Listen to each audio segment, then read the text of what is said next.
balance of coverage for games you play on your table and on your television. You can think of us as the Colt and Tum Tum of gaming podcasts. We're a proud member of the PSVG Podcast Network and now a member of the Make Us Better team over on Patreon. I'm one of your hosts, Kyle, and joining me on this co-op adventure, the guy whose gaming prowess is only surpassed by his ninja skills. Josh, how are you doing this evening? I'm great. You know, I was very happy to read your intro, knowing all I know about Three Ninjas. But I don't want to know which one I am. So let's not get into if I'm Colt or Tum Tum. Okay. Because I think I'll be sad if I find out. I mean, I have ideas in my head about which one you are, but we want to talk about those right now. Yeah. Other than that, I'm sweaty and flooded and tired as usual. So that's as par for the course. But hey, if you're not someone who understands this reference, you might not realize that there's one person missing from this reference. While two ninjas are awesome, three ninjas are better. And with that, we welcome the Rocky of this trio to the podcast, Callin Flores from Plaid Hat Games. Callin, welcome, sir. We're so happy to have you. Thank you for having me. So, Callin, you know, our listeners know who Josh and I are and hear us ramble about games all the time. But why don't you tell us a little bit about yourself? Yeah, for sure. My name is Callin Flores. I'm the communications manager for Plaid Hat Games. And if you haven't heard of Plaid Hat Games, it's a board game design studio. We've made titles such as Dead of Winter, Stuffed Fables, Ashes, Summoner Wars. We've got a whole back catalog where we strive to do head-to-head dueling card games, thematic games, and pretty much just anything that's fresh and exciting. That's definitely what we want to assign our brand to.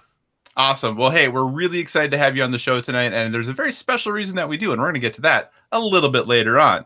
Besides my love of Three Ninjas. Okay, now, do you actually love Three Ninjas? I remember watching a lot of the VHS as a kid. That being said, I did not recognize any of the names when they came out. So I guess I don't love Three Ninjas as much as I thought I did. Yeah, I'll be honest. Like when I come up with the duos for doing the intro to the podcast, it's not that hard. But coming up with trios that are recognizable is a little more challenging. For sure. And Three Ninjas is one of the few movies as a kid I saw in the theaters. So I talked a little bit about how old I am, but also about how sad my movie going choices were back then. But anyway, hey, thanks so much for joining us this week. It's not a movie podcast. We are a gaming podcast. So as always, if you have any feedback, questions, suggested topics, hit us up at Board with VG on Twitter or over on Instagram, also Board with VG, to see all the awesome pictures of the games that Josh is posting over there. You can find us on Facebook at facebook.com/boardwithvg. And if you want to give us that long form email, still waiting for that first fan fiction, boardwithvg@gmail.com. As always, use that hashtag boardwithvg on all of the social media so we know what you're talking about. And if you're so inclined, feel free to check out the Make Us Better Patreon at patreon.com/makeusbetter. We really appreciate all the folks who chip us a few bucks over there so we can continue doing all the awesome things with you. So enough of this housekeeping. Callin, since you are our guest, you get to go first. What games have you been playing on your tabletop, sir? I've actually been playing a lot of games lately. I moved in with my long-term girlfriend a couple months back, and ever since then, she's just been kind of introducing herself to the hobby. So we've been playing a lot of two-player games. Memoir 44 has been getting a lot of play in our house lately. I don't really know what brought this on. She kind of has a vibe for like the historical stuff. So we've been playing a lot of Memoir, and then from there, Starship Samurai gets a lot of play in the apartment as well. That's one of our new releases. It has giant mechs, these big plastic miniatures. They're pretty cool.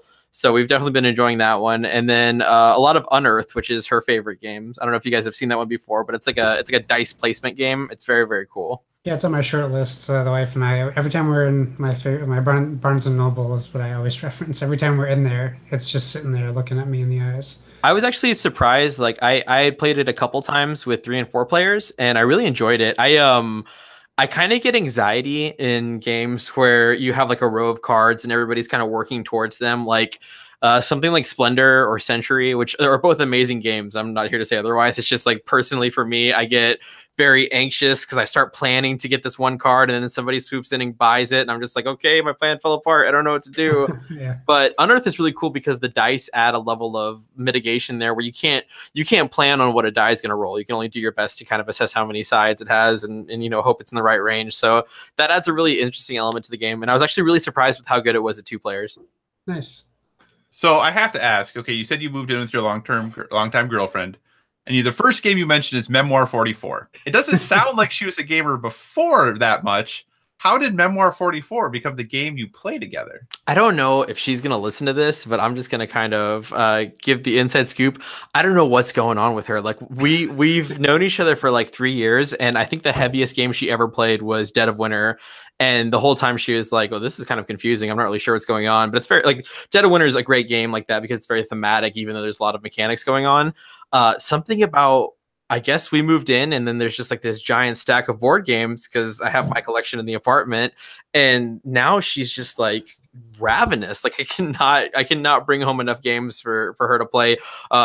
Tuesday night, which we're recording on right now, is our weekly game night here at the studio. And she showed up and learned A Feast for Odin, which like I was looking at it and I was like, this is too complex for me. And she's like, oh, this game's awesome. I want to play it at my bachelorette party, is what she said. So I wish I could explain. Like, it's for some reason she's just really into board games now. Awesome. And hey, okay, so Starship Samurai, the newest release from Plaid Hat, if I'm correct, right? Yes, that is correct. Okay, so tell me a little bit about this game, because I've seen it. I've seen a couple reviews for it, but it's not a game that I, for lack of time and number of games I have to play, not one I've jumped into very deeply. Sell me on Starship Samurai. I honestly think the game might have been born out of the name itself. Like, I feel like it maybe came to Isaac Vega in like a dream or some kind of fugue state, because he started with this awesome name that just grabs your attention and kind of worked backwards from there. The best way I can describe it is there's a level of area control. You basically have these big tiles in play, and there's a number of tiles equal to the number of players, and each tile has 7 spaces on it, and then a very large area where you put a tarot card sized location card, and these locations all have different effects and different rewards, and you get those rewards if you have the most ships there. So naturally that leads to players trying to move their fleets to control these areas. You have all these fighters and these carrier ships, very like, what's that show? It's like Starship Yamamoto or something like that. It's definitely like that style with the big long spaceships. Everything has kind of like a futuristic, like feudal Japan vibe to it. And then on top of all that, every player has these 2 giant starship mechs, which are these like, Gundam sized, very stylized characters with these awesome weapons and, these really neat, unique abilities. And so you're throwing your army all around the map, trying to get the benefits of each of these locations. And then at the end of each round, there's one final battle for every location, and whoever scores that location is going to get, X number of victory points. And you play over a series of rounds, and then whoever has scored the most locations and has the most points at the end will be the victor. Nice. Awesome. All right. So Josh, as always, it was your birthday. Uh-huh. Oh, happy belated birthday, man. Oh, thanks. I appreciate that. So, I mean, it's not always your birthday, but as always, when you have special events, I'm sure you set aside much time to play board games. So what did you get through this weekend? Well, I got yelled at from my wife because I kept buying stuff. That's for one. I had a few days off before my birthday, so I went to Target and I picked up Ticket to Ride New York. Right on. As soon as it dropped, I'm on the Dice Tower Facebook group, so I always see people posting. And of course, they're like, you have to ask for it. And of course, I had to ask for it. So it was not out. And I had the worst time finding Choose Your Own Adventure, House of Danger at Target, because I went to 3 Targets and they all told me they didn't have it in stock. And then they all brought me to an empty end cap, which showed me where it would have been, which is not helpful to me at all. But they did that. So I saw people having issues on the thing too. I also was DMing with Target because they saw my tweet and tried to fix the problem, and I was like, don't worry about it. I saw everyone else had the same problem, so I just ordered it online for pickup, and you guys had it in 20 minutes for me. So were you standing in the store when you did that? No, I was so disappointed that I left. So and then it was later on the next day that I did it, because I've been waiting for this game since it was announced, like 6 months ago. So I've been very excited to get it. So I'm just actually talking about what I got at this point. We pre-ordered T-Dragon Society for my wife. So we grabbed that as well. And then today, my copy of Role Player and Wasteland Express Delivery Service arrived. So that's all my birthday gifts to myself. And then my mother-in-law got me Ticket to Ride Rails and Sales. She actually bought it when it was still being printed. I think it's out of print now, which means I probably shouldn't have opened the wrapping and just sold it. But I really want to play it. I'm a big Ticket to Ride fan. So I have all those to play. We did play some games. I do want to mention, I'm going to talk about Choose Your Own Adventure, but we played Century Golem Edition. On my birthday, I introduced my mother to the game, and my buddy who typically plays games with us, he hadn't played it either, but I had never played it 4-player. It's always been 2-player because, like Callin, it's my wife and I. It's 2-player games now. Before we had a kid, it was 4 to 6 to 7-player games, and it was awesome.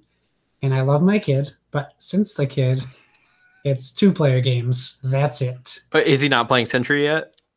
Not yet. We'll get him there. It's easy to teach. So the second he can comprehend, we worked on 1, 2, 3, 4, and 5 today. So we're almost there. Pretty much. That's all you need. Yeah, he could say 1. That's about it. I think you could play like the game then, right? He's got numbers down. Yeah, I don't know. I'm still waiting on the Mind to ship. I pre-ordered it 2 months ago, and cool. Are you going to be getting the Target version of that as well?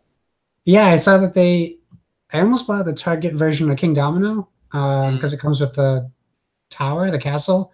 But I saw the expansion coming out comes with the castle. So there you go. So I don't need the Target version anymore. Yeah, my friend was showing me the new version of the Mind with a different art for Target, and I think it looks really cool. Like I was already kind of on the fence about that game, and like I think I'm definitely gonna pick it up when it gets to that big box version. Yeah, I'll have to. Maybe I'll grab it. I don't know. It seems like it's people love it or hate it, so I'll see where I fall on the for sure on the game. But yeah, Century Golem with 4 players is too long of a game.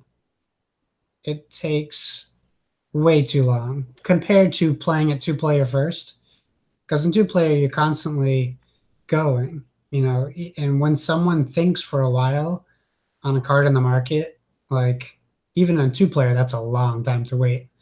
So for 4 players, everyone enjoyed it, but it was just for me very, very long. So I didn't. For me, it's going to stay probably a 2-player game unless I can introduce more people to it. But I think 2-player game, that's a sweet spot. I can see that for sure. Yeah, it was just, it's a great game, but it was tough. 4 players. So I know you love that game. Has that changed your thoughts on the game overall at all? No, I think it just makes me more critical of it because of how much I love it. So when I'm playing it, I was more concerned about people thinking it was too long. If that makes sense. I wanted everyone to love it, so I was just, I think, hypercritical about it. I still would play that. I'd play that with 10 people if I could. It probably would be a terrible long game, but I would do it. Are you pretty tied to the Golem edition, or do you have the other version as well? I have Spice Road, and I picked up Eastern Wonders over the weekend too. Excellent, right on. Yeah, I mean the art and the production quality of Golem just blows away Spice Road. Just the gems alone make it a different game. Oh, for sure. It was really interesting to see the 2 different versions. So those were developed before Plan B kind of came together. So there are members of Plan B that used to be part of F2Z. So I got to see that pretty early on, back when it actually had a different name. It was going to be called Caravan instead of Century, but nice. That was part of the deal that those games went with Plan B when they kind of started up their own studio. So it's been awesome to see like the whole life cycle of that game and how it got really strong critical praise once it came out. Emerson is a fantastic designer, and he's honestly one of the nicest people I've ever met. Yeah, that's awesome. That's great get for Plan B, like just to like launch on that essentially. Yeah, definitely. They've had a bunch of games kind of in that vein of like, 2 to 4, kind of puzzly, little abstracted. Like I think that's a really cool market to carve out for yourself, and you really have to have super strong designs in order to make that work. Yeah, and I mean the fact that even Eastern Wonder is 1 sheet of instructions. Yeah, it's mind-boggling how they can do that and make a game make sense. But it doesn't leave a lot of room for questions when you're playing. So that's a lot of It's a lot of BGG looking up, making sure you do things right. So House of Danger, Choose Your Own Adventure. If you have read a Choose Your Own Adventure book, I don't know if kids nowadays do. I know Barnes & Noble carries them. It really is a choose your. So for the uninitiated, back in the day, in the 80s, in the 90s, you get these choose your own adventure books, and you're reading a narrative story, but at the end of a certain amount of pages, when it would come to a natural break, you have decisions on what you should do, what you think as the reader you want to do next. And typically in the books, you get 2-3 decisions. And when you're a kid and you're reading them, you would always keep your thumb on the page where you were, because you could always die where you were going. You didn't really know what was going to happen. The game is kind of like that too. They handle it a little differently. Your book is a deck of cards, and they're like the longer tarot card style designs. And you'll read, there's a front and a back to each card. Sometimes there's drawing, sometimes there's not. But essentially, you're going to this house. I want to say it's the Marsden house. I could be confusing it with an actor, who knows. And I'm not going to spoil any story, so I won't tell you why you're going or what you're doing. But so if you're playing 2-player, the game can be, it's 1 or more players. So I can promise you the amount of people you add over 1 is the amount of difficulty it will be to play this game. Because you have to be of one mind to successfully navigate this game. So I played with my wife. There would be a lot of times where I'd ask her, what did she want to do? If we wanted to do the same thing, perfect. We'll go do that. There was a lot of times where she didn't want to do what I wanted to do. And we might, let's say we might backtrack a couple times, or we might die in the same spot a couple of times. It's very frustrating. I enjoyed it. It's fun. And we finished chapter 1. There's 5 chapters in the game. Oh, cool. So it kind of does have, it's kind of like escape games or like legacy games where the replayability can suffer, but I could see you playing it with other people and kind of just being a guide and taking them through the story. But what you do is you'll read the card. It will tell you 2 options, typically. Make a decision. Then you give the card it's telling you to read to the person to your left. So everyone basically gets to narrate a little bit of the story. You have items. You find items while you play. Like you have strength bonuses, dexterity bonuses, observation, perception, these different types of, and I think agility. So all these things come into part on optional or mandatory challenges in the game.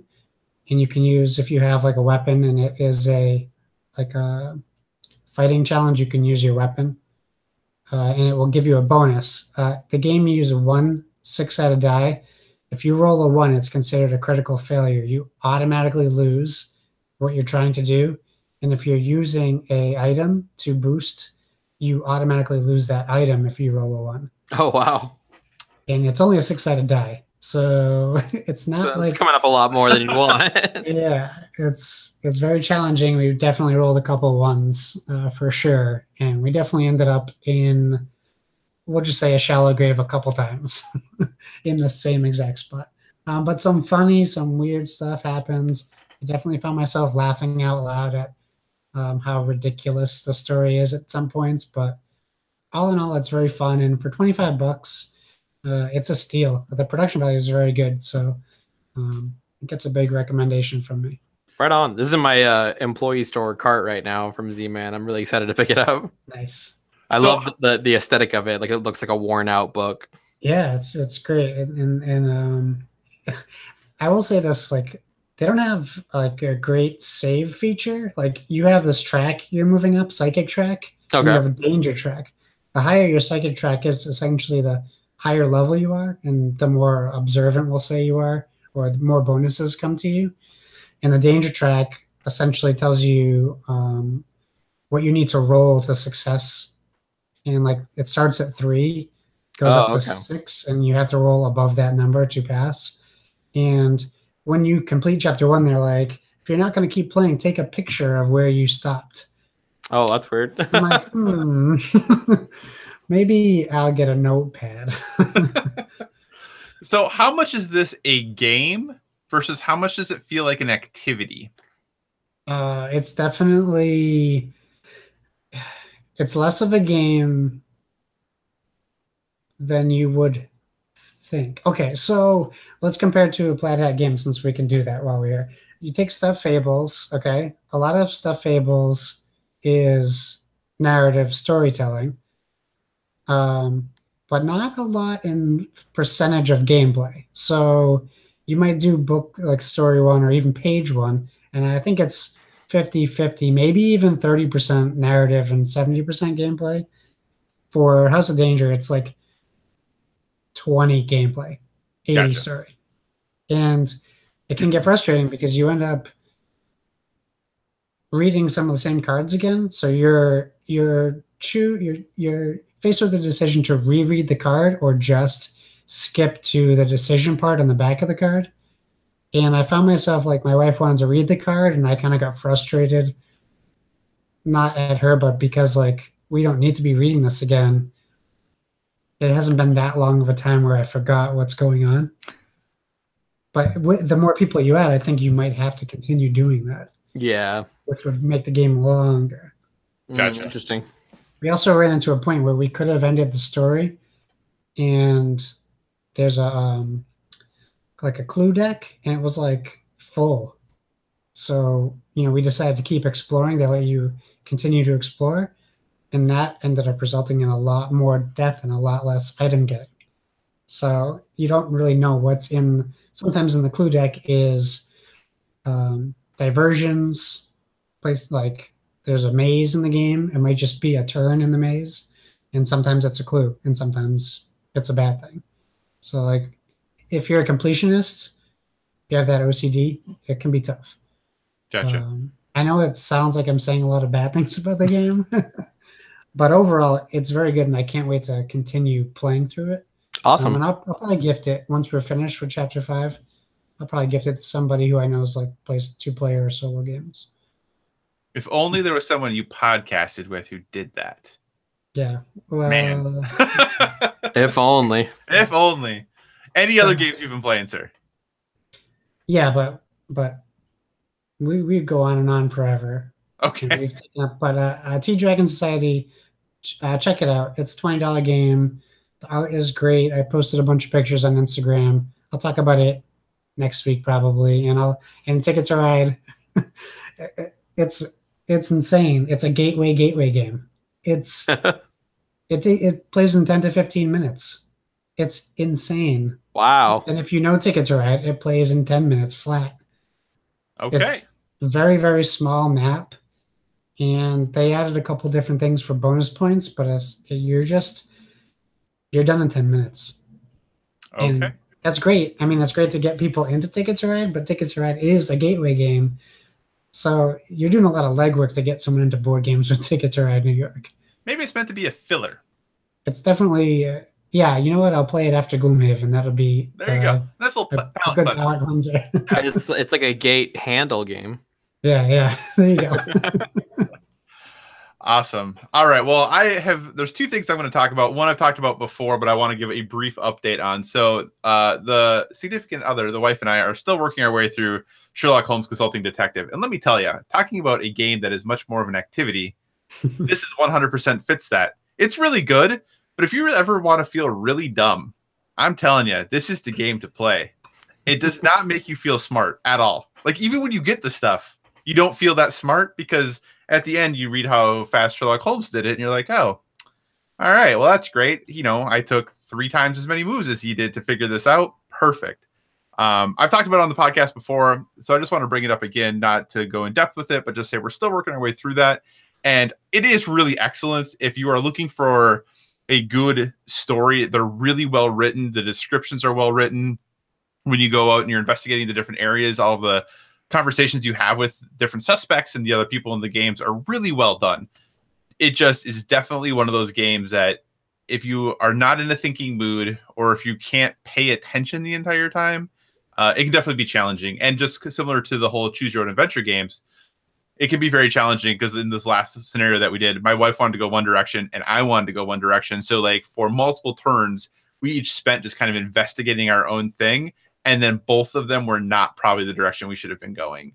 So then our score got really bad because we had followed all these leads we didn't need to, but it's still really good. So if you are into that mind teaser type of game, and if you're really looking for a solid narrative game, I definitely still recommend Sherlock Holmes. Multiple expansions that are available for it, so I really still definitely recommend it. This one's on my shelf. I just haven't taken the dive to learn it all and get it. Like every time I take all the books out and I lay it all, I open up the map, and then I'm like, maybe not tonight.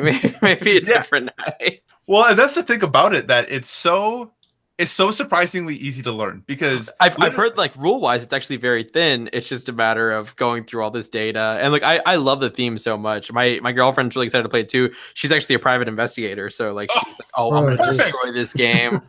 I'm like, I don't know if all those skills transfer. You can't Google anything in this game, so we'll see. Yeah, no, I do remember when I was learning it, read through the rule book, and I was like, that can't be it. That can't be it. It's literally read the story, decide where you want to go. And that's all you do. And then you go to that place, you read the passage for there. Then it's the next person's turn to decide where they want to go. And that's all you do. Have you heard of a game called Beyond Baker Street? I have heard of it, yes. So it's a really cool game. It kind of plays like Hanabi in that it's a co-op and your hand is faced away from you, so you can't see the cards in your hand. But each card is like a value and also a suit, and the suits have to deal with like different clues that you're trying to use to solve this murder or solve this crime. And the theme is kind of similar to Baker Street in that you're trying to work against Sherlock. So every time you do an action, Sherlock advances one space, and so you're trying to complete the crime before he does. So it's very satisfying when you beat him in that game. So maybe if you guys are having a tough time in Consulting Detective, you can bust that out. We'll have to go that direction. We have played a ton of Hanabi to the point that we don't even have to. Yeah, the nonverbal cues that we give each other, I feel like are cheating at this point. But hey, you got to be careful those. Well, it definitely might want to check out then if you guys enjoyed Hanabi, because it has a lot of variable powers, and you're definitely. There's a couple more things to consider in Hanabi, and you have like a clear end goal, which is something I really prefer versus Hanabi. Like I don't like, oh, we have a score of this. Like this one is like, did we solve the crime or not? So that's a lot of fun. Added to the list. It's pretty good. Excellent. So the other game that I want to talk about, though, is a game that I have mentioned before on this podcast, but never talked about in depth. But since Callin was here and Callin did a podcast about this game, I figure it's time that we talk about it a little bit, and that is Ashes: Rise of the Phoenix Born, a game from Plaid Hat. Just so happens that is a customizable card game. As I have someone who played a ton of Magic, and that's kind of how I got into the board game realm. And Magic got really expensive, so I was constantly in that pursuit of another type of card game that could fit that need, that competitive itch that I have when it comes to games, but wouldn't cost me quite as much money, and wouldn't be, me spending hundreds of dollars to put the decks together that I want to. Ashes is kind of straightforward in the sense that you have a deck of cards that you can, if you want to, go through the whole deck building process of creating your own deck if you want, or handily enough, it comes with some suggested decks for you to get started with. The one really cool thing I like it is that it has the starting 5 mechanic where you get to pick the first 5 cards that you're going to have in your hand, which is a really cool idea in the sense of developing and building your strategy. You don't have to worry about the idea of, have I put enough lands in my deck like I would with Magic or something like that. Like you really get to kind of craft the idea that you want how you want to play the game and your strategy for approaching it. But then instead of having lands or anything like that you tap for or use for resources, you have dice. And I love rolling dice, even though I'm really bad at it, which seems statistically impossible, but I'm really bad at it. I'll talk to Will Wheaton about that. I know, right? So, but yeah, so then you are rolling dice, and then you are using these to play out the cards that are in your hand. I think another thing that I really like about Ashes, maybe compared to a lot of other games, is how much incremental interaction there is in the game. That you have your initial step of getting up to your 5 cards and doing your roll and starting the game, but then it's very quickly back and forth. You take a main action and a side action if you want to, and then it goes to the other player, and you just do that back and forth with really small incremental games of playing creatures, creating a spell book that's in front of you. So like if you use a spell, it doesn't automatically disappear like it often would in Magic. and just really being able to craft this board and this position that you want to, and then having the different Phoenixborn, who, if you played Magic, is kind of like a combination of the player and a planeswalker smashed together. And it just is a really cool, in-depth game that I think is, if you're looking for a competitive game that lets you put a lot of personality into your decks, definitely makes you think. And I think it's something that there's not, I mean, I'm not up on the competitive scene. I just play it with my wife, but I think it's definitely a game where you can't necessarily know exactly what's going to happen next. In Magic, you had a very clear delineation of like, this person's playing this deck. Here are the things I need to watch out for. I'm sure in competitive Ashes that probably happens, but in friendly local games with my wife, that doesn't happen as much. So obviously, like I said, Callin, this was a game you had a podcast about. What about Ashes do you enjoy so darn much? Yes, many moons ago, I used to do a Ashes podcast that I miss very much. I love this game. It hit me like a ton of bricks. I played Magic, you know, for most of my life. I still have a couple decks knocking around. I got very much into the Fantasy Flight games, living card games. You know, like you, I was very attracted to the model of like, you know, I don't want everybody to have to buy all of these cards just to get their deck. Like it's much cooler to me that we can just have this giant, you know, palette to paint from and kind of customize our deck there.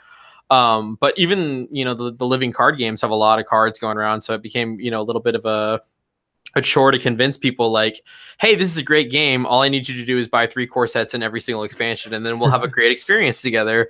So, and then I'm not trying to speak ill of living card games. I love them to death, but I found Ashes, and something about it just it reminded me a lot of Magic. It had that awesome fantasy theme, but it was still vibrant and interesting, and like the art style was so unique, and it really grabbed my attention. And so I started to explore the mechanics more, and I just found a game that I really enjoyed. The dice play, the one of my favorite things when I first discovered the game was the integrated round structure, like you were saying, Kyle. The ability that you only do one action and then someone else does another action, and then you only do one action. Like it made games feel so tight and exciting, and it wasn't just like, I'm going to do everything on my turn and then I'll throw it to you and you'll do everything on your turn. It was just a really cool system that I hadn't really experienced before, and like I think that a lot of games have kind of, you know, taken that idea of integrated turns in a big way. Like I see a lot of very similar things in Star Wars Destiny and Legend of the Five Rings, so it's certainly something that's coming up in the industry in a big way. And like you said, the dice were just really cool. Like this idea that you had this in Magic, a lot of the time you're ramping up mana, whereas in Ashes you start the round with 10 mana basically, and then you go down from there. So the idea of like really having to like manage your resources, manage the cards in your hand, manage your life, manage your board state, manage the dice and when you spend them and what you spend them on. It was just intoxicating. I loved that game so much when I first played it, and I still love it a lot. I play it as much as I can, but it's work now. So if you're interested in any of those styles of game, I can't recommend Ashes enough. And if nothing else, it is really pretty to look at. The art in that game is spectacular. Yeah, a lot of the art was done by an artist named Fernanda Suarez. She also did Dead of Winter, so if you're a fan of that game, you might see something kind of similar. She's since departed the team, but we've got a couple of different artists that have kind of picked up the slack for her. I'm very excited about the next 2 decks that we have coming out. It's the first time we're using a new artist named Thander Lynn. And these 2 decks have kind of like a werewolf vampire kind of vibe for one of them, and then the other one very much has like a light and darkness kind of like divine, you know, spiritual kind of vibe to it. And then we've announced 2 more decks past that. So those decks are called the Spirits of Memoria and the, oh my goodness, I'm totally blanking on the second one. The Demons of Darmus. Sorry, whew, that's my job. What's going on there? So those are going to be coming out in just a few weeks, and we're actually going to have copies available at Gen Con this year. Nice. And then later on in, I believe, November, we're going to have 2 more decks, and those the one is called the King of Titans, and the other is called the Ghost Guardians. And those decks introduce a brand new mechanic to the game that I think people are going to be really excited about, which are called mounts. Which are basically like, you can take an ally that you control in the game and remove them and instead replace it with, you know, an ally riding some kind of like, you know, spectral horse or a giant dinosaur or something. So it adds a new element to how conjurations and allies interact, and it kind of strengthens allies because you want to be able to put out these awesome, you know, creatures that they're able to ride around the battlefield on. So I'm really excited to see how those shake up the game. Awesome. Very cool. Well, hey, we've talked a lot about tabletop, but we also play some video games on this podcast. So, Callin, have there been any video games you've been playing lately? Heck yeah. Actually, the game that I played most recently is not a new game at all. So Switches have been just, spreading throughout the office. I think that Isaac got one first, and then Colby, our studio manager, picked one up shortly after, and then Jerry did, and then we have a graphic designer named Kendall. She bought a Switch, and then I was the last person to get one. So at this point, most of the studio has a Switch, and because of that, Jerry Hawthorne, he's the designer of Mice and Mystics and Stuffed Fables. His son loves Skyrim, and they ended up with 2 copies of it. So last week at work one day, he was just like, "Hey, I have a free copy of Skyrim for Switch, so if you want to take it, it's yours." So I was like, "All right, cool." So I've been kicking around Skyrim a little bit. I love my Switch so much. I've been playing that. I've been playing a lot of Hollow Knight, which came out on the Switch recently. I think it was on PC originally. I'm not sure if it was on PS4 as well, but it's a Metroidvania game with this really awesome art style. You basically play like a ghost bug, and you're in this like haunted city that's kind of filled with bugs, but they're all being kind of like driven crazy. I don't know. The story is pretty wild, but the art style is really, really engaging and really fun and very unique. So I've been playing a lot of that as well. And then just what else? What else on the Switch? The Switch pretty much dominates my gameplay time now. I'm really bad at downloading like every indie that comes across on it and filling up my hard drive on it. So I think before that I was playing a lot of the Shovel Knight collection. So yes. I definitely have too many platformers and too many Metroidvanias on my Switch at this point. So I should probably start, shaking it up. But that's pretty much what I've been playing. Did you play Celeste on the Switch? I haven't. I'm a little too afraid that it'll be too hard. It's very hard. Yeah, so Celeste is kind of the same issue I have with like getting Dark Souls on the Switch. I'm just really afraid to get something that's so frustrating on a console that's very easy to throw across the room. So I'm kind of worried about going too deep. That being said, Hollow Knight is super hard at parts. I'm really enjoying that one, but it's definitely kicking my butt. I think if you can handle Hollow Knight, you can definitely handle Celeste. And Celeste has a really nice assist mode built into it where you could like turn on double jump and turn on slow down and turn on extra life and turn on all of these things so that if you ever get frustrated in a section, you can just give yourself a little boost to get through it and then put it back to how it's quote unquote supposed to be. So Celeste is great. I would definitely recommend it. I think the problem is I don't know if I can handle Hollow Knight yet. I guess time will tell on that one. I got the Mega Man collection #1 for Switch because Mega Man 2 is one of my all-time favorite games. And man, speaking of assist modes, that one just has the straight up like you can rewind time as much as you want, and that is very convenient, but boy does it become a crutch at certain parts. That's awesome. That would be very convenient. I had a problem with Sonic Mania on the Switch. Like I'm like, I used to be good at games and I'm not now, or what's the deal? Why is this so difficult now? Those older ones are tough. Like I had, even with the assist and the time warp, whatever it's called, like I couldn't get all the way through Mega Man 1. I had to like set that aside and come back to it. Like I knew I could beat 2 because I've beaten 2 before and I enjoy it so much. But even 3 I'm having a hard time with because I can't slide under Proto Man all the time. It's tough. Awesome. Hey Josh, what have you been playing on your television? Oh boy. Well, you know what? I did watch that Uncharted fan film twice already. I'll say that. It's so good. It's pretty fun. My dad sent me an email, which he never does, and he's like, "Did you see that Nathan Fillion Uncharted movie yet?" He's like, yeah. Aren't as good. Like, no offense to either of those actors, but it's just like it looks like Nathan like jumped out of the game with him, whereas those two were just kind of like very serviceable actors. So it was almost like highlighted how much they weren't as similar to the games. Yeah, they could have got the girl who plays Elena. She looks, she's identical to her character. Spot on. They could have got her. I feel like she's still a current TV actress. So maybe she didn't want to do it. Maybe she's done with Uncharted. My friend was like, "Oh, Nathan Fillion's too old. They should have done this like 5 years ago." And I'm like, "Dude, like, have you played Uncharted 4? Like, that's when the story's interesting to me. Like, I don't need to see young people jumping around anymore. Like, it's an inherently more interesting story to me when it's an old guy. Like, that's why I'm excited for this new Spider-Man movie, the Into the Spider-Verse. Like, I want to see Spider-Man in sweatpants and kind of over this whole job and just kind of like lethargic and like, I've been doing this for 10 years. That's way more interesting to me." Yeah, no, I totally agree. I can't wait to see it in theaters. I thought it was just going to come straight to video. But I think we referenced Kyle referenced in the beginning. This is a movie podcast, so sorry, Kyle.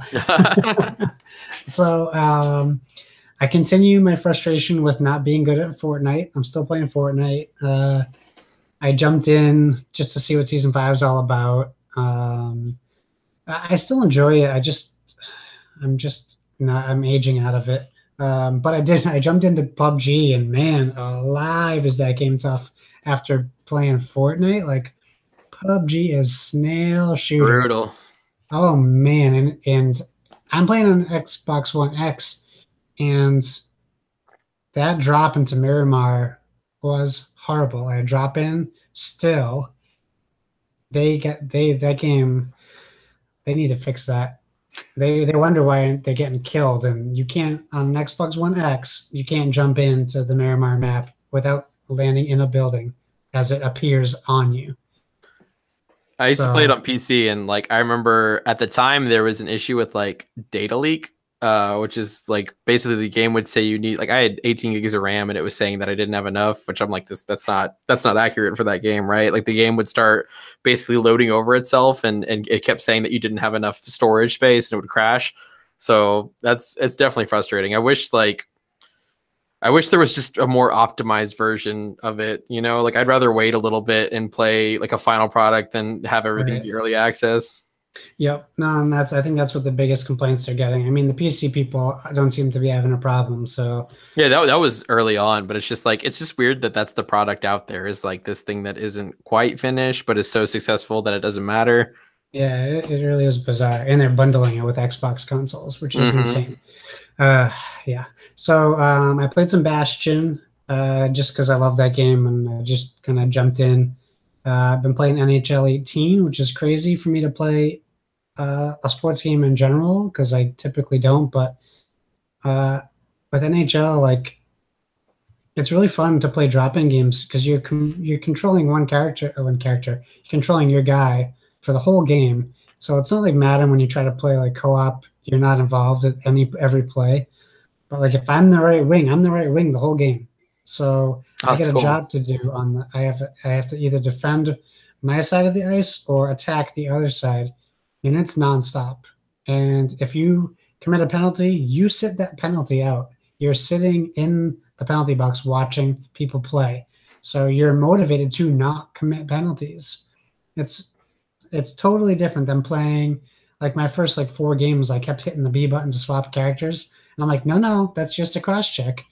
I'm me. I can't switch characters. And you're suddenly in the penalty box a whole lot. Yeah, I'm in the penalty box. But I tell you what, when you're involved with a one-timer or a wrist shot and you get that goal, you feel like you gave your team the winning edge. And it's awesome. I love it. And I'm playing it on EA Access, which is great because it's free.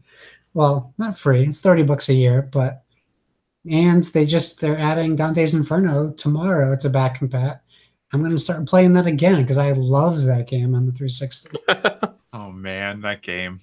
But speaking about old game being old, I started back up. All right, so I tried the Octopath Traveler demo. I'm still looking for an RPG for me, and I haven't found one that clicked. And I had a real problem with Octopath Traveler just with the time it takes in between conversations with people. And I think that's a unique to me problem. I've talked to people about it. People think I'm crazy or I'm experiencing slowdown. So I'm going to try the demo again.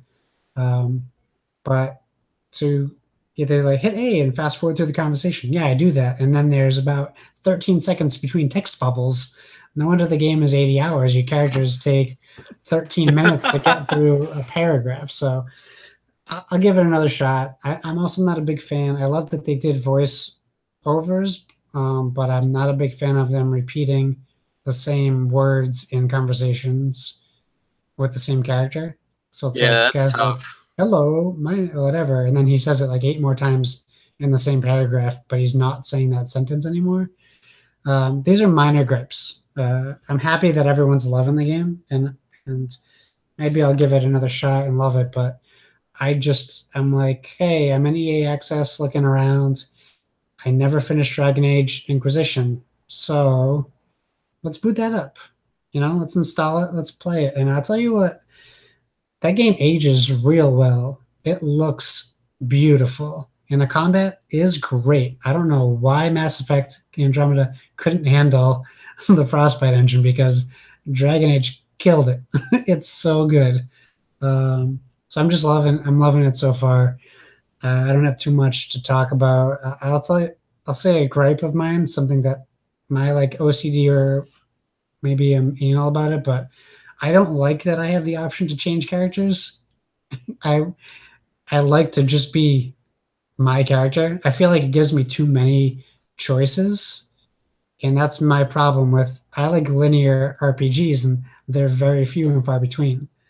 That's probably why you like Horizon so much. Yeah, I love it. Horizon is a perfect example of a game that feels bigger than it is, and you can do stuff, but if you want to stay on the straight and narrow, same reason why I love the Uncharted series. These are games that feel huge, that are not as big as they appear. So that's my cup of tea, I guess. So I like that I can issue commands in Dragon Age. Like I can hit select and bring up the combat zone and issue commands, but I just issue one command at the beginning of combat, and then I never touch them again. So it's really wasted on me. But there's a lot of options, and I love it so far. And I'm sure I'll love it because I played all the other Dragon Age games, and the lore is fantastic. They do a great job of, even right at the beginning, they're hinting at Morgan and all these stories from the past. And if you play the other games, you know that. And if you don't, it just still is a great story. And you're like, oh, who's this woman they're talking about? So it's great. Go play it if you have EA Access, or if you've never played it. It's also like $10 used at GameStop. So maybe spend $10 and play an awesome RPG. And basically, anytime there's a sale on any store, whether it be PS4 or Xbox, that game is on sale for like dirt cheap. So yeah, pretty much. Awesome. Well, hey, I will go through very quickly what I have been playing. I finally finished Bulletstorm that I started forever ago. I forgot how big the cliffhanger ending is in that game. Like, they clearly made that game with the intent of making a second and or third game, and we very clearly have not gotten the second game. You finished Bulletstorm? I did finish Bulletstorm, yeah. You didn't mean to say Far Cry 5? I didn't mean to say Far Cry 5. I finished a game that's far more fun than Far Cry 5. Oh, man. I will get back to Far Cry 5, though, I promise. I will finish it before the end of the year, so I can not put it on my top 5 games of the year list. Well, Mars drops tomorrow for Far Cry 5. Now yeah, the new DLC. You all can go play on Mars. That's fine. But I did finish Bulletstorm. And like I said, if you like stupid, dumb, fun games, it still is a stupid, dumb, fun game. I did then boot up, as I had said previously, Resident Evil 4, because I didn't have a GameCube. I didn't ever play Resident Evil 4. I got it on sale one time, super, super cheap. So I booted it up on the old PS4. That game is old. Oh, no. It doesn't age. No, I mean, it ages not bad as far as visually, because it's it's a remake. But the controls in that game, oof. Man, yeah. You missed out. I played that on the Wii, and that was the first game I ever did 24 hours straight playing a game. Oh, really? I love that game so much. Oh, I mean, I'll keep playing it. It very obviously is kind of like not quite fully tank controls, but kind of tank controls. And I was hoping that, with this more modern version of it, that wouldn't be true, but it still is very much true. And that's a little odd. And also, it doesn't tell you very well what you're supposed to do, which is okay. Like, that's not a bad thing. But I got to like the first little town you get to, and there's all these people that are trying to kill me, and I don't know really what to do. So literally all I did was just run around a lot. And there's a guy with a chainsaw who cut my head off. And then I'm like, well, that's clearly not the right answer. So then I ran around again. And then eventually they all just went to church. And I got to continue the story. It's good. That's all I did. I didn't kill anyone. I just ran around for like 5 minutes. And then they all went into the church. You gotta kill them. You're not gonna get a weird achievement because it's Resident Evil. They're all bad. Kill them all. Oh, I know. But I'm also, keep in mind, I played like the original Resident Evil. And so like I'm thinking I have to conserve all my ammunition and like I can't just go shooting things. So I just ran around for a while and then they all left and that was great. Yeah, Okay. I definitely don't think that game is for everybody. I think if you're really going to enjoy Resident Evil 4, you need to ask yourself a couple questions. Mainly, what are you buying and what are you selling? There you go. Have you not gotten that far yet? No. Oh, no. Okay, that was a bad joke. I'm literally like an hour in. I'm not very far at all. There's like this merchant that like for some reason shows up in every town, even though there's all these evil monsters everywhere, and that's like how he approaches you. He's like, "Hey, what are you selling?" Oh, okay, yes, I got to the merchant the first time. Yes, he's wearing like a full cloak and has a backpack, yeah. and you're like, "There's like people turning into zombies and monsters everywhere," and he's just like, "I'm just hanging out in my cloak. What's up?" Selling some watches from the inside of his jacket. So I will keep playing it because so many people love it. It's just not. Yeah, I'm sure it'll be great. It just getting used to those controls again is going to take a little bit of time. I can see that not aging super well. Have you played Resident Evil Revelations at all? I have not. So 1 and 2 are on the Switch, and they're pretty cheap. They're definitely inspired by Resident Evil 4, but they play a little bit faster. I'm not a huge fan of the series or anything. It's just like I picked these up kind of on a whim. They're very fun shooters that you can play in little increments. In fact, like the game is actually structured as like if you beat a section of it and then you like turn your console off, when you come back it'll be like previously on Resident Evil, and it'll give you like as though you're watching a TV show, like that little bitty like catch up moment where like it has clips from everything that happened. So it's very interesting, but it might be like a more modern take on what Resident Evil 4 was trying to do. Gotcha. I played the first 3 and then I just haven't played anything since. And I have 7, but I haven't played it yet. So I was like, well, I feel like I should play 4, 5, and 6 before I jump into 7 so I can understand why this change they did in 7 was so revolutionary. So Well, it's not to understand the story because I have no idea what's. I've played so many of these games, and like every time a new character pops up, they're like, "Oh, I remember you," and I'm like, "Well, let me hit the wiki because I don't like." So another game I've been playing that is drastically different than Resident Evil is I've been playing Captain Toad Treasure Tracker on my Switch, and let me just tell you, I really like this game. Captain Toad is wonderful. If you're not familiar, it's a puzzle game that each level or each board, even if it's probably because I like board games so much, but each board is basically a diorama that you have to get to the star in the level and collect the star, and that's it. And that's pretty much what the game is. But just like any other puzzle style game, or like if you've played the Hitman Go or the Lara Croft Go games at all, you know, there are other challenges of picking up diamonds or getting a certain number of coins, or there's other challenges that you need to complete to fully complete the level. There's, I think, 82 or 83 boards total in this game. They divvy it up into like chapter stories. So I'm through the first story. I'm in the second story, and I think I've done probably 25 or 26 of the boards so far. But I'm really enjoying it. I think it's, you know, it's a $40 price point, which is, I think, maybe a little high for some people still. I think just getting through and getting to the stars themselves hasn't been challenging at all yet, but definitely completing all of the tasks they want you to fully complete a board. Some of them have perplexed me a little bit. So it kind of depends on how you want to play it. But overall, really nice game, especially on the Switch to pick up. Play for 5 minutes to finish a level. Then you can set it down and go do whatever else you need to do. So hey, $40 for first party is awesome on the Switch too. Yeah, absolutely. Yeah, I know it's a port, but I've had my eye on this one because, like you said, I love anything that feels like a board game, especially like portable like that. So I didn't realize they were going to be releasing it for 40. So I might buy that on the drive home. Yeah, no, it's definitely worth it. And you know, one of the games that I've played this year that I really enjoyed was Moss on PSVR. And this has a lot of the similar feelings that Moss did, is that you kind of enter this thing. Granted, it's not in VR, but you just enter this area and you're like, all right, how do I solve this puzzle? Moving on to the next thing. And it's kind of that isometric, like manipulating a 3D object vibe to it. Absolutely, 100%. Very cool. It's a good demo out for it too. Yep. So you can always try that before you purchase. Anyone who for is curious. Yeah. Excellent. I'm downloading that tonight. Excellent. Yeah. Cool. All right. So, hey, that's what we've been playing. But, you know, and we've talked a long time actually about what we've been playing. But, hey, we're very fortunate to have Callin on today, as back on July 9th, Plaid Hat Games. Well, now that I look at our show notes, I realize that this is no longer accurate thanks to you guys in announcing new games all the time.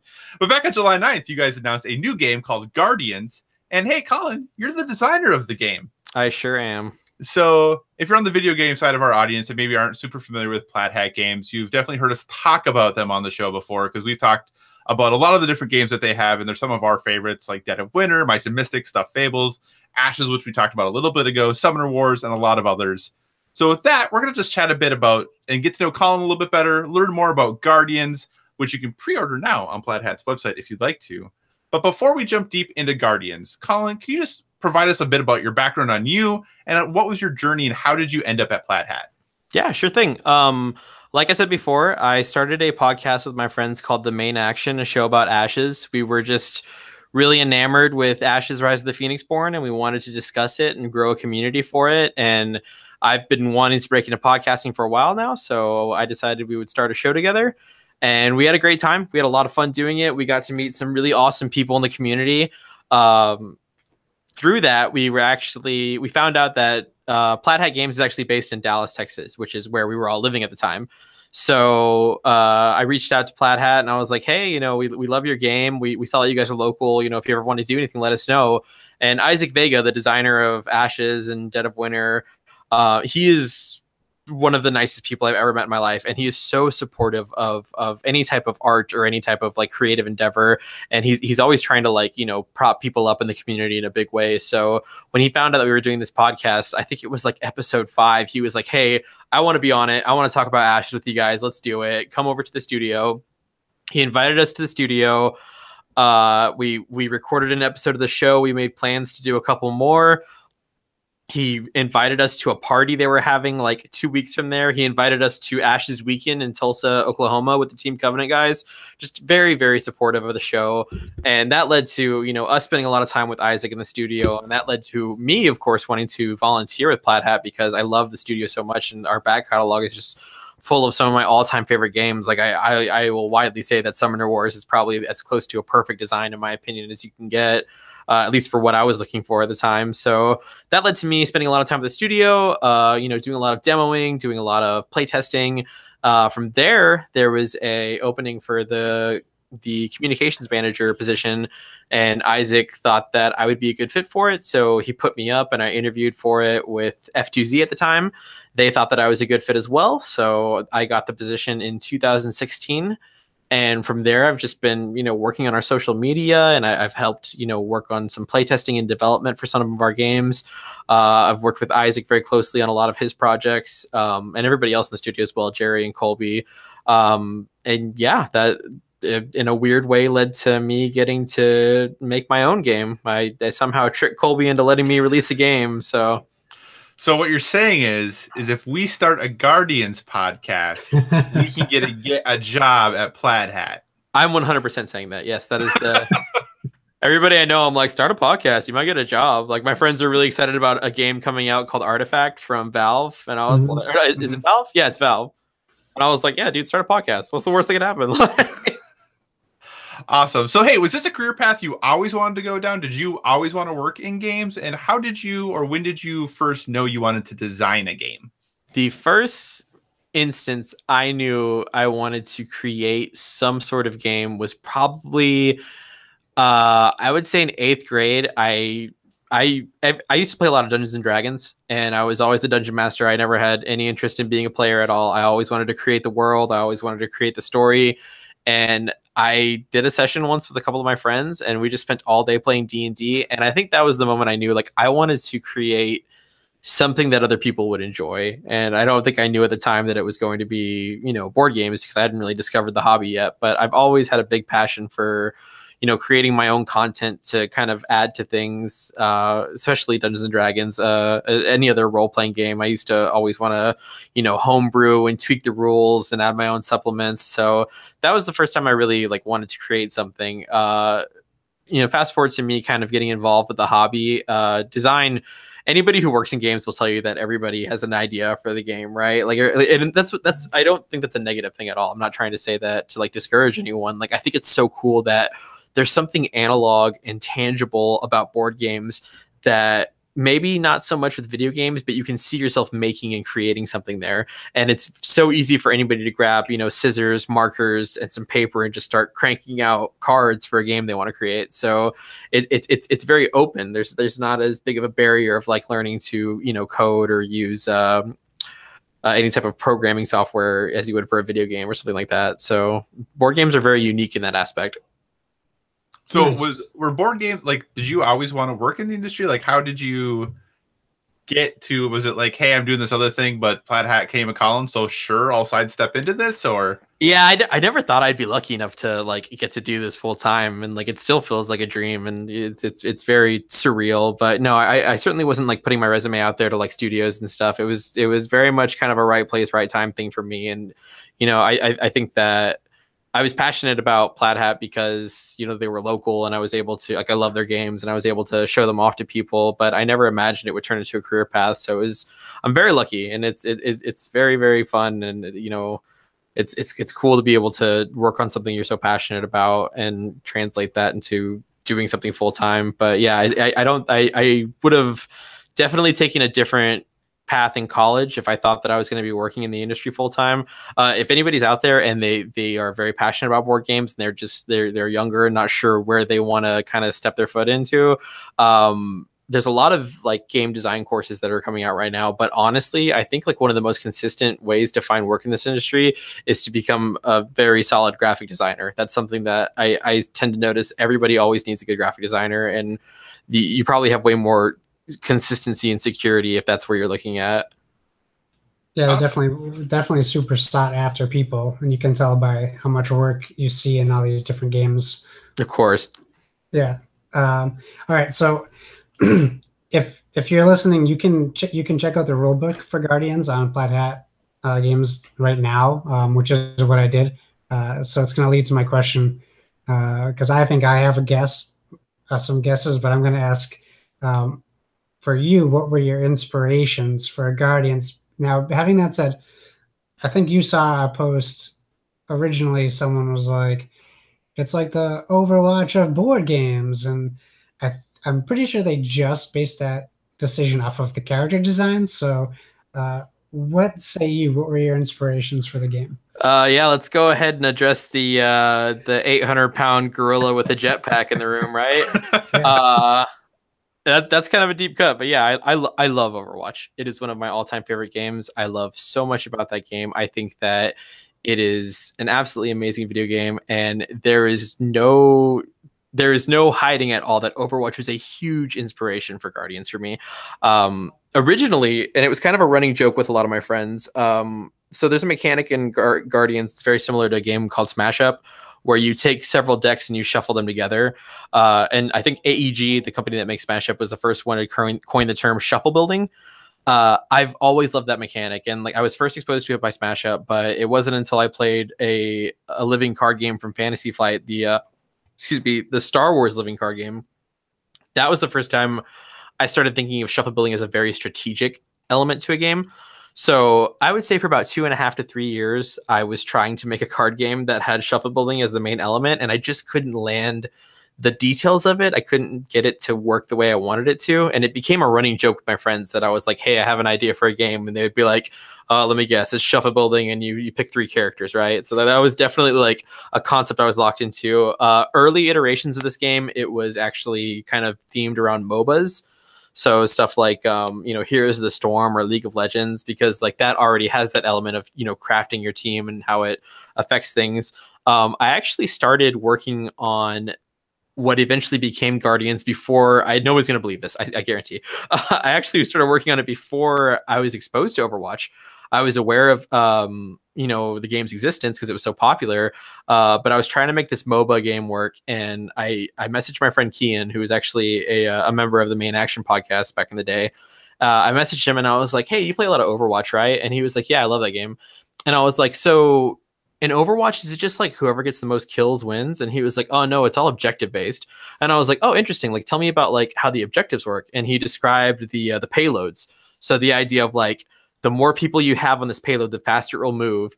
But if at least one person is stopping it, then the payload, or if at least one enemy is near it, the payload stops cold, right? And so the idea of like, you have to get it from point A to point B. And something about the way he described that just really, it clicked with me, and like I started seeing a visual representation of how that would work in a card game, and that led to the locations in Guardians. In Guardians, there are 4 locations in play at all times, and each of them has a token in the middle, and it kind of works like a tug of war. Like you're trying to get it to your side of the field while your opponent's trying to get it to their side of the field, and the way you do that is by standing on it, kind of like an Overwatch, or if you knock out enemy heroes at that location, you'll get to move it a little bit further. So once that concept kind of solidified in my head, I was like, man, that you know, I really think there's a card game here. I should really develop this. So I started working on all these like crazy characters. I've always wanted to make my own like pantheon of superheroes. It's been a dream of mine like since I was very young. So I started working on all these different characters and giving them different abilities in the game. And at one point I was talking to my friend Christian and I was like, hey, I have this idea for a character in the game. He's basically going to be a robot and like he'll have two different modes. And like in one of them, he can't move, but he can attack. But in the other one, he's very mobile, but he's not as strong. Like, do you think that's cool? And he was like, dude, you need to buy Overwatch. I guess it's possible. And so I was like, all right, fair enough. So I bought Overwatch. I played a ton of it. And I wanted to definitely kind of mimic that style and definitely the style of like the Marvel Cinematic Universe. So like very futuristic, not as much like tights and capes and stuff, but still feeling like these bigger, like these larger than life characters with these like, you know, very futuristic abilities. And that was definitely a huge inspiration for the game. So if you're a fan of Overwatch, I think that you might find something that you really enjoy in this world for sure. Nice. And I will say, the first thing, so if you're a fan of Smash Up, this is what I liked about it right away. It was familiar enough with knowing Smash Up. The mechanic was familiar enough for me to get it right away, but it's so much different than Smash Up that I feel like it's its own unique thing. Like I feel like it must get frustrating to hear people compare your game to games so often, and that's just a guess. I feel like I would be. But I think in board games, it's always important to like find a common ground for someone, especially like how people like to use like gateway games as examples. Like if you liked Ticket to Ride, you'll like this game. Like I feel like when I was reading the instructions, I was like, okay, I got that part. And then right away you're introduced to the push and pull aspects of the game, which immediately threw me for a loop. So I'm like, okay, good. This is totally different and unique, but familiar enough where I can grab like, this will be good for my wife and I. Like right away, I knew this would be a game that we would like. So I was happy to like read that. I don't know if I'm like rambling. No, not at all. I completely like art is very iterative to me. So I'm not shying away from this game being similar to Smash Up at all. In the same way that I'm not going to shy away from, you know, my huge love affair with Overwatch. Like it's one of my all-time favorite video games, and I still play it to this day. I'm super hyped for the hamster coming out soon. Like I really enjoy that game a lot. Smash Up, I loved what Smash Up was doing, and I think I've talked before about how Smash Up has this really instantaneous gratification. When you create something at the table, you're like, and there's never going to be a combination that you play in Smash Up that hasn't been played before, right? Unless you are the designer of the game and you just came up with a new faction. But when you sit down, you're like, I made zombie dinosaurs or I made ghost pirates. Like you put ownership on that. And right away, I was very intrigued by that. Like that's why I like shuffle building so much, is because it's just the same way you build a Magic deck, where you're like, you know, somebody can have the exact same Magic deck, but you're like, that's my deck. I picked the sleeves for it. I picked the mana. I picked the art. This is something that I've created. And like gamers love that. They love having that ownership. And I think that shuffle building is a really cool way to give you that ownership without having to have you pick 30 or 60 cards, you know? Yeah. Yeah. Cool. All right. So I think you touched on this a little bit. But so for people like specifically me, but other people like me who are super clueless on how designing a game like even begins, like from go. So like, not to put you on the spot, obviously not, but like what's the design process? What was your design process? And how did you go from like imagination to physical objects? It's a lot. So I'd love to give some tips that I've learned, because I'm still kind of exploring this aspect. That like my job is not board game designer. My job is totally, you know, communications and customer service for Plaid Hat. But this is something that I've gotten to explore, you know, working here at the studio. I work with 3 of the greatest board game designers of all time: Isaac Vega, Colby Dowk, and Jerry Hawthorne. Those guys are on my Mount Rushmore of board game designers, for sure. Like, so I've learned so much of their process, and like I try to imitate it as much as I can. The first thing that I would say is like play as many board games as you can, especially stuff that interests you. Like if you for example, if you love Magic the Gathering, then go out there and like buy a starter for Force of Will or Pokemon or, Card Fight Vanguard, like all these other dueling card games. Go buy a Destiny starter. Expose yourself to things that you enjoy in different iterations, and don't get caught, like definitely don't get caught up on one game. If you love Magic, don't make Magic 2. Nobody wants to, really publish that. It'd be a tough market. But if you love worker placement, play a lot of worker placement. Find things that you enjoy, and grow your back catalog of knowledge, because you're never going to be an expert on something unless you and I don't claim to be an expert, but you're never going to be competent in something unless you expose yourself to as much as possible. From there, I would say personally, this is how I approach Guardians. Like, make the game that you would want to play. Like I wanted a shuffle building game that was a little bit deeper than Smash Up, but maybe not as overwhelming as Star Wars. And like, I wanted it to have, this pick 3 and like, have a hero shooter vibe to it. So like that's what I kind of honed in on it. And it took me a long time to get that game together, but that was definitely the process that I went for it. From there, and this is probably the biggest hurdle that a lot of people run into, but there's a term in board game design called rapid prototyping. And I learned that from listening to not an old, but a YouTube channel that I think it was called 1000 XP. There's a guy named Chris Rowland that used to do a series on there called Board Game Design Time. And that was a huge tool for me to like learn how quickly you should be getting an idea you have to the table to test it. And like, it's not going to be a great experience right away, but nobody makes a finished game in their first, pass. Right.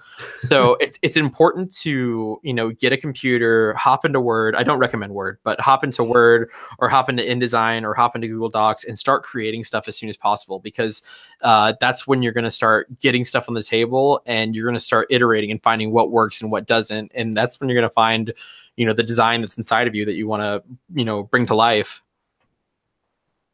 Nice. I love it. So you hinted on it a little bit earlier. So how much has Guardians changed since, from the beginning? So like, how similar or different is it from the finished product?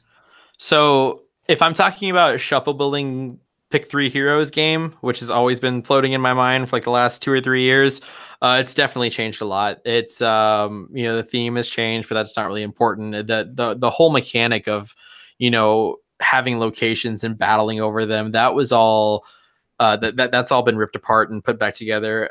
The game as it stands in its current iteration actually didn't change too much. Initially it was 4 heroes instead of 3. But we found that was just kind of overwhelming.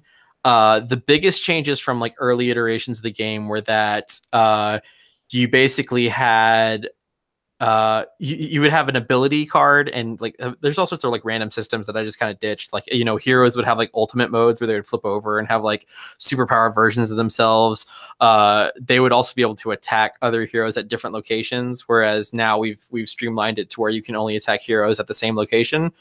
All sorts of weird little mechanic things like that. Like there's a currency in the game called charge, which you gain from playing different cards, and it lets you charge up your ultimate, which, like, again, anybody who's played Overwatch knows that's kind of like that meter in the middle of your screen. We used to have charge be like a much different currency, and you spent it on all sorts of different things, but that's all stuff that, as you go through iterative designs, you find what works and what doesn't, and, play 3 or 4 games, see if this mechanic works, look at the implications of cutting it. Will it change the core conceits of the game too much? If not, maybe try without it. A lot of the cool changes that we implemented in Guardians didn't come around until Colby, the studio manager, kind of put his hands on it. He's an amazing developer. He's very good at knowing what to cut, what to keep, what to zoom in on, and what to kind of, let fade to the background as far as game design goes. It's always really awesome to get, an accomplished developer and designer to put their eyes on it and kind of, put their own spin on it. And they might, get rid of things that are kind of, near and dear to you at first, but when you play a version that, lost that mechanic or added this one, you might find that you're dealing with a much better game. So that was definitely what happened for me with Colby. Like, he was able to turn this into a very streamlined and very interesting and dynamic game.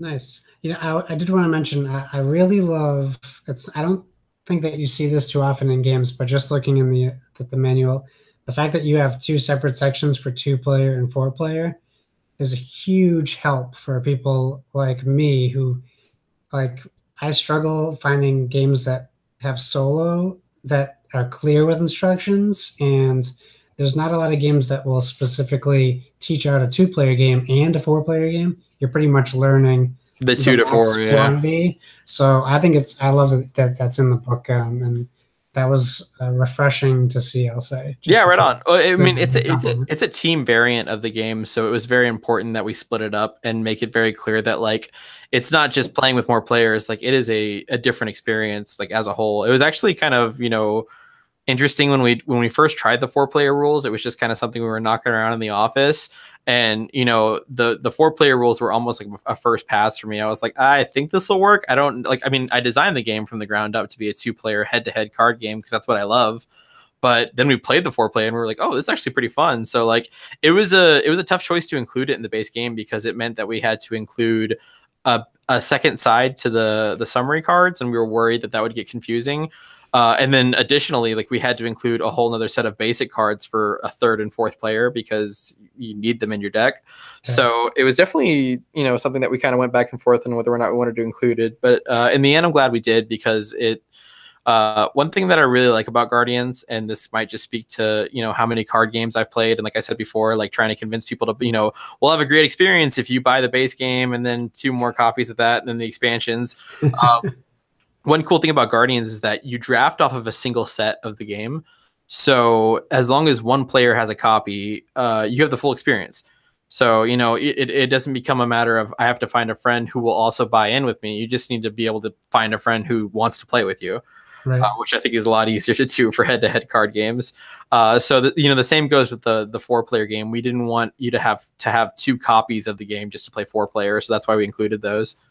Nice. So one of the things that I get confused about, because I'm not a super smart guy, is that obviously you're the designer, but there's a whole lot of other people who work on this game with you. One thing is, what is the difference between like design and then obviously like Colby's is listed as the producer, but like I know some places will call it like developer or development. Like, what's the difference between design and that side? And then also, how much control do you have when it comes to graphic design and art? Are you like, I want this person who's going to have these sweet Valkyrie wings who's going to fly, and then this person, look at Tracer, they kind of are an inspiration there. Like, how much control do you have like in those aspects when working on a game? Well, I'll let you know a little secret that I've been learning since I've been spending some time in the board game industry. I think that we are all making up terms as we go along and just kind of applying it to the the best that I can surmise it is, to me, I think a designer is someone who comes up with the core concept of the game and probably the majority of the mechanics in the game. There is a weird thing about board game design, and that is it will always get better when you show it to someone else and get feedback. As you become a board game designer, you start to crave that feedback in a really weird way. Like, even if they just destroy your game, you're like, yes, tell me more. Tell me what I can fix. Tell me what I need to improve. So a developer to me is someone who kind of does that professionally. They have like I think a good strength of a developer is being able to find the fun in the design and being able to find the interesting design space and set up the rules so that you can explore that later on, creating interesting decisions for players. This is all stuff that the designer will probably do in their first pass, but a developer can kind of come in and collaborate with you and maybe let you see the problems with your design in a different angle, and maybe like kind of like Captain Toad, like rotate that design around so you can see the star. But yeah, that's definitely what I consider a developer to be. Colby's also listed as a producer in the game because he is the manager of the studio. So he's listed as a producer on the majority of our projects, if he's not also the developer or co-designer. And that just has to do with his role as the studio manager. As far as art direction, man, I have a really hard time coming up with characters in that I will come up with the mechanics of the character, and then when I have to describe him, inevitably it's like, oh, he's got like futuristic armor and a mask and a gun. I don't know. Like if I didn't have a good art director, then all my guys would probably look like multiplayer skins from like Titanfall or something, just like a bunch of guns and weird face plates or whatever. But we have an on-staff art director named Sam Vega, who's Isaac's brother actually. And these characters, like I came up with like the very core concept of them, and he was definitely responsible for visually fleshing them out. So in a lot of ways, like I feel like these characters are just as much his as they are mine. Like I came up with a lot of details for them, but he's able to visually expand upon the premise that I have for a character so much. So, you know, Whiplash is, you know, the one that kind of looks like Tracer, if we're going to be honest. Like, you know, I always imagined her as like, okay, I assume she has like some kind of gun that shoots like a cord, almost like Spider-Man, that lets you like throw people around and stuff. And that's like mechanically what she does, right? So when you see the full art of the game, he's the one who gave her the white hair. He came up with, you know, having those kind of goggles. She has these if you look at her hips, it's almost like Attack on Titan-esque like gear on her hips that lets her, you know, fly around in the art and do all sorts of cool tricks and stuff. That was totally like an inspiration from him. Like he came up with that idea. So Sam helps out so much with how these characters come together and how, you know, he relays so much to the artist, and he's the one-on-one point of contact with the artist, and like together they come up with these really interesting takes on the character. As far as you mentioned graphic design, we have two in-house graphic designers. This project is actually going to be the first one for one of our graphic designers. Her name is Kendall. She's a bit newer to the studio, and she's worked on a lot of projects up to this point, but this is the first one that she kind of took, you know, from the ground all the way up. This is all her design, and she was definitely like project lead on that. So I like to joke that Guardians is kind of like Plaid Hat, the next generation. Like we're the two newest staff members, and we got to make this game together. So it was a lot of fun. But she worked, you know, our graphic designers work very close with the designers because they trust the designers to know what information needs to be, you know, gotten across to the players. But at the same time, like they rely on their own skills and their own expertise to make sure that information is being displayed in the most visually pleasing way possible. Awesome. Well, give big props because I think the graphic design is awesome. So give her big props. Yeah, she did amazing. And like she was able to use the art that we got from Gunship and from the other artists that worked on it and really make it pop. And, you know, the cover is like actually not a commissioned piece. Like, I don't know if I'm supposed to say this because it makes it sound like, you know, we were saving money or something, but the cover was actually like, originally we were going to commission a cover and we had all these different designs and we had a couple different sketches that we were working from. At the time, you know, it's pretty close to, you know, Avengers Infinity War coming out. So we were starting to see a lot of posters for that.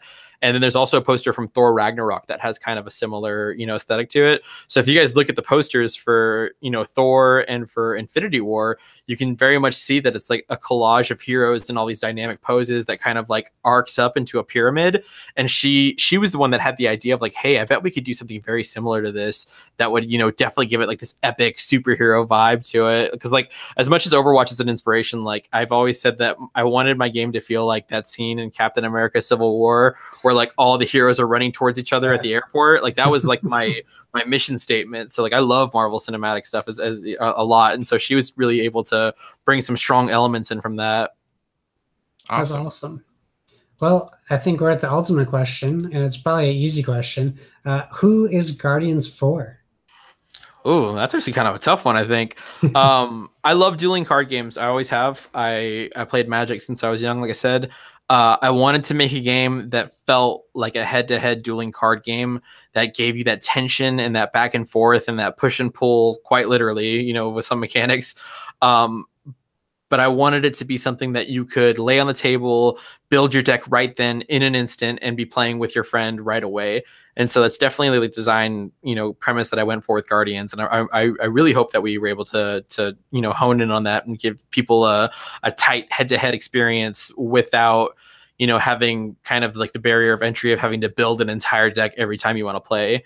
Beyond that, thematically, I love hero shooters. I think Overwatch is an amazing game. So it was definitely an inspiration to have this huge cast of characters that all had their own unique and dynamic abilities and their own unique skill sets. And you're tasked with, you know, building your team comp basically in Guardians, to use some video game parlance. Like you're tasked with finding the right combination of heroes that will synergize together and, you know, use their abilities to, you know, bring the heat to your opponent and kind of push them back and put them on the back foot. So, big question. Well, first side question. Who do you main in Overwatch? Oh, man, it's been too long. So because of how much I work on board games, it's hard to get enough time to play video games. So as a result, it's usually when I go back to Overwatch, it's very easy for me to fall into like Soldier 76 or Diva or Risa because, you know, it's just point and click, right? Like just, you know, throw as much lead as you can. So those are the heroes that I've probably played the most of, and then also like Bastion, because it's easy to get play the game when you're just mowing people down, right? Right, absolutely. Awesome. I'm a support main, so I always got to know who I'm healing.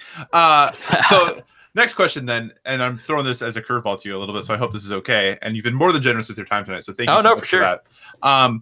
This is your first board game design. Yes. How does it feel now to have it like out there? Like obviously people haven't really played it yet, but people know it exists. Like you can pre-order it. How is that feeling for you now? Is it relief? Is it more stress now? Like what is that all like for you?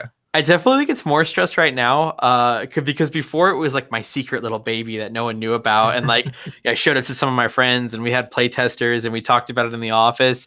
But now it's like out in the wild, and like I see all these like board game news outlets kind of reporting on it and talking about it and saying like this is going to be at Gen Con, this is available for pre-order now. And then even people that I know in the industry that like, create content, like, my friends at Epic Game Night, or Chris Bryan from Board with Life, he mentioned it in one of his news videos. And that was just like, wow, like I've never made something that was, getting so much attention. So I think maybe more stress. And then like there's also like a weird element of just like, we all know what the internet is. So like there's definitely some parts for people that are just like, oh, this is too much like Overwatch, or, oh, I don't like that, this game has 3 decks instead of 4, like all the weird stuff you hear. But honestly, like I'm very excited to see what people think about it. I'm so hopeful that this will find the audience that I wanted to make it for. Which is me. So, as long as I like it, I guess, whatever, nerds, like I got to make it. No, I'm really excited. And like the like you said, people haven't had a chance to play it a lot yet, but we did make the rules available pretty early on. That's just kind of how the studio works. We usually like to put our rulebooks up right away. And I've been getting a little bit of feedback on that of like, hey, I've seen the rules and I think it's a cool system. So like I'm very, very hopeful, and I'm so excited for people to finally get their hands on it. Awesome. And our final question then, is there anything else you'd like to talk about in regards to Plaid Hat, Guardians, or, that whole Neon Gods thing you guys just announced? Yes. July is a weird month for us. I think every single Monday in July, we have a major announcement. And if you're paying attention, we have 2 more Mondays left. So yeah, we announced Guardians July 9th. It is available for pre-order now. It's the game that we were just talking about, head-to-head dueling card game. Definitely check it out. Very handsome designer. So after that, we just announced Neon Gods, which in many ways is actually kind of a re-implementation of an older game we have called City of Remnants. Neon Gods has kind of like the theme is kind of hard to describe. It's like retrofuturism. Like it's like what the distant future would look like if you were in the 80s. I saw some people calling it cyberpunk earlier. I think it's kind of more like cyberfunk, if that's a term. It's lots of robots and like kitschy 80s references. Mechanically, though, it's an area control game where you are spreading your gang out on this board and recruiting new members to join your gang, and you're fighting other gang members, and you're trying to produce chems to sell for a profit, or weapons, or you're building buildings on the map. There are cybernetic cops patrolling the streets. They're called Andes, which is short for Android. That you have to sometimes fight. So, sometimes the cops will come and raid your spot and you have to push them back. So it's definitely like a head-to-head cool game. Anybody who is a fan of like some of the older mechanics in City Remnants are going to find a lot that they enjoy about it. And the art style is just like out of this world, crazy and weird and dynamic. We're going to be at Gen Con this year. The plan right now is to have both Guardians and Neon Gods available for a preview sale. Both games are going to be coming out in October past that. We can't guarantee the preview sale. We're still working on getting some copies air shipped from China, so it just kind of depends. But either way, we'll definitely have demos. So if you're attending Gen Con this year and you want to play these games, be sure to stop by the booth. We'll be there answering questions and showing them off. And like I said, we have 2 more Mondays in July where we're going to have very big announcements. So if you're fans of some of our older games or some of the mechanics in our older games, you might be very excited for some of the stuff we're announcing this month. Oh my gosh. I know you can't say anything, but if there's going to be a new Crossroads game, I'm going to be so stinking excited. I know you can't say anything. I can't say. But we've got some really cool stuff coming out this month. Are you guys going to be at PAX Unplugged? Do you know that this far in advance? We will have a presence in PAX Unplugged as a component of Asmodee, which is our corporate overlords at this point. Yeah. They do a great job of representing us at all their conventions. Additionally, I think that Colby and Jerry will be in attendance at PAX Unplugged. I can't guarantee that for sure. And I think Isaac's going to be attending just kind of like as an attendee and not necessarily for work, which I'm very jealous of. And I might try and sneak a ride with him, but we'll see. So we will definitely have some presence there, and we'll definitely be, showing off some of these new games that we're going to be announcing in the near future. Well, I'll be there for sure. We're trying to get some badges and see if we can get Kyle, because I'm going as a fan. We went last year with my wife and I, so I'll be there. If I don't have to work, that's even better. I'll just be there as me. But well, excellent. Maybe we'll be able to get a game of Guardians in.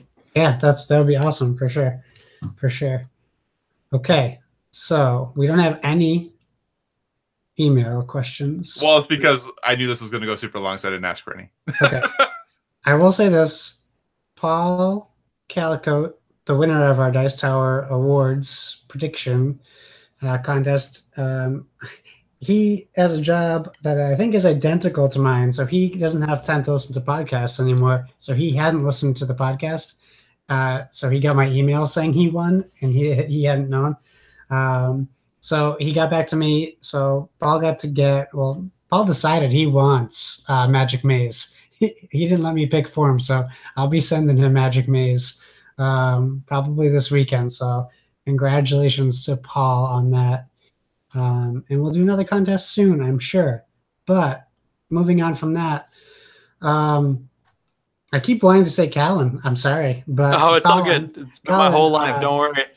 Thank you so much, honestly, for coming on this week. It's a thrill. Thanks for having me. This is awesome. I think you guys are doing a really interesting concept with your show. Like I love video games so much. I wish I could play them more. I love board games. We're all big video game fans here at the studio. So a show that's kind of melding the two is a very interesting concept, and I'm very excited to see where it goes. Oh, thank you. Thanks. I can speak for Kyle. That means a lot to us. Yeah. This is something that Kyle and I, when we were in psvg, we were the two big board game guys, and it means a lot to us to, first of all, have the show, but to have someone on like you, like, this is big for us. And I know this is your like everyday life, but this is big for us. So it's awesome to have you on.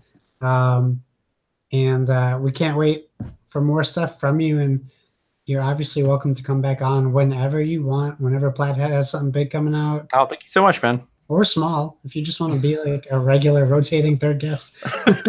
But why don't you tell everyone who's listening where they can find you and Plaid Hat on the internet? You can find me on most social media outlets as Cardboard Callin, which is, clever because it's my name, and Cardboard because we do board games. But more importantly, you can find Plaid Hat Games online, plaidhatgames.com. Do not do phg.com. I think that takes you to the Pinnacle Health Group, which is in no way affiliated with us. They won't even play our games or return our emails. So definitely do plaidhatgames.com.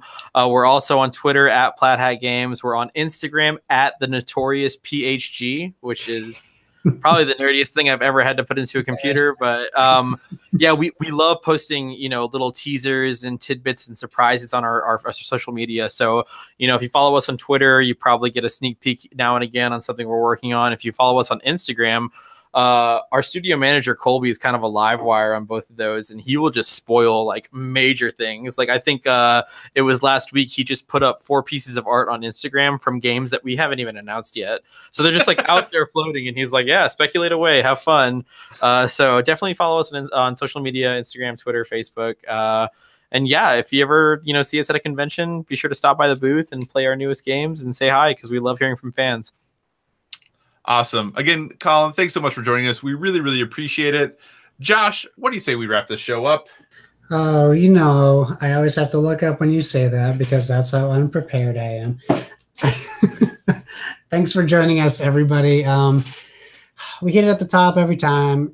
If you don't know how to spell board yet, it's a BOARD with VG. That's at gmail.com.